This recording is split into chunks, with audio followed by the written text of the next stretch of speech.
Little Red Riding Hood. Once upon a time, there was a kind little girl called Little Red Riding Hood. She always wore a bright red cloak with a bright red hood. Little Red Riding Hood lived with her mother on the edge of some deep, dark woods. One day, Little Red Riding Hood's mother gave her a pot of vegetable soup. "Take this to your grandmother," she said. "She's not feeling well. But remember the rules of the woods," her mother added. "Keep to the path. Don't talk to wolves." "I will," promised Little Red Riding Hood, and she set off. At first, the sun shone and the birds sang. Little Red Riding Hood hummed a little tune, bent down to tie her shoelace, skipped along the path, and stopped to smell the flowers. "Good morning, Little Red Riding Hood," called the woodcutter. "Good morning," said Little Red Riding Hood, waving to him. Little Red Riding Hood walked deeper and deeper into the woods. It grew darker and darker. Then the sun hid behind the clouds, and it got darker still. So Little Red Riding Hood didn't see the wolf waiting for her on the path. And the wolf didn't see Little Red Riding Hood either. Little Red Riding Hood stepped on the wolf's tail, then on his paw, and dropped her basket smack on his head. "Look where you're going," said the wolf huffily. "But you were in the middle of the path," said Little Red Riding Hood. She had forgotten the rule, "Don't talk to wolves." "What have you got in that basket?" asked the wolf hungrily. "Vegetable soup," replied Little Red Riding Hood. "I am taking it to my grandmother." "Vegetables?" cried the wolf. "How revolting! Wolves only eat juicy, red meat. I never touch vegetables," he added. The wolf was about to gobble up Little Red Riding Hood, but then he had an idea. "Perhaps I can eat Little Red Riding Hood and her grandmother," he thought. He put on his softest voice. "Where does your grandmother live?" he asked. "In the cottage on the other side of the woods," said Little Red Riding Hood. "How perfect," thought the wolf, rubbing his tummy. "How delicious."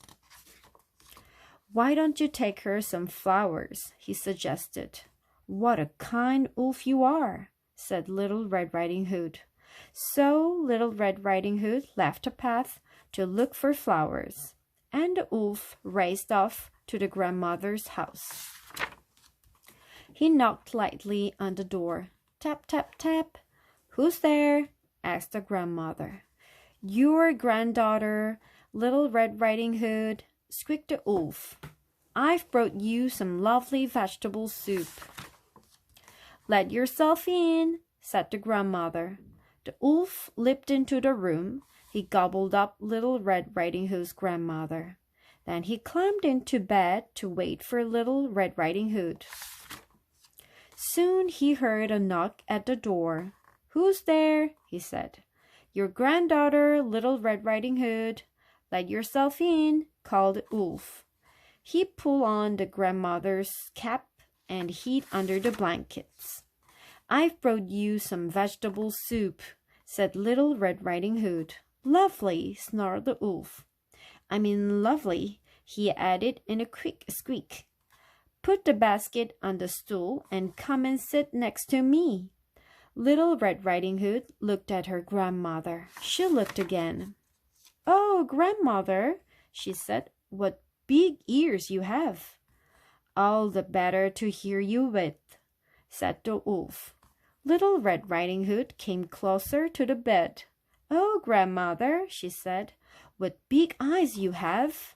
"All the better to see you with," said the wolf. Little Red Riding Hood came closer still. "Oh, grandmother," she said, "what big hairy hands you have." "All the better to hug you with," said the wolf. Little Red Riding Hood was now standing right next to the bed. "But grandmother," she cried, What big, sharp teeth you have! All the better to eat you with, snapped the wolf. He jumped out of the bed and gobbled up Little Red Riding Hood. Fool at last, he said, licking his lips. Then he lay down on the bed to sleep. As the wolf slept, he snored very loudly. He snored so loudly the woodcutter heard him. I've never heard the old woman snore that loudly, he thought. I'll just make sure she's okay. But the woodcutter couldn't see the grandmother anywhere, only a very fat wolf. Oh no, thought the woodcutter. The wolf's eaten the old woman. Just then the woodcutter had an idea. Perhaps the old woman is still inside you. I might be able to save her. He picked up some scissors. Then he snipped open the wolf's tummy. Snip, snip. He saw a bright red hood. Snip, snip. Little Red Riding Hood's head popped out. Keep cutting, she cried. Grandmother's still in there. Snip, snippety snip. Faster and faster. The woodcutter kept cutting until Grandmother popped out too. Quick as a flash, Little Red Riding Hood ran outside and picked up lots of stones. The woodcutter put them in the wolf's tummy, and the grandmother sewed the tummy up. Then the wolf woke up. He tried to sneak out of the door, but the stones rattled inside him. Now everyone can hear you coming, said the woodcutter, laughing. But I'll never catch anyone, cried the wolf. Exactly, said the woodcutter.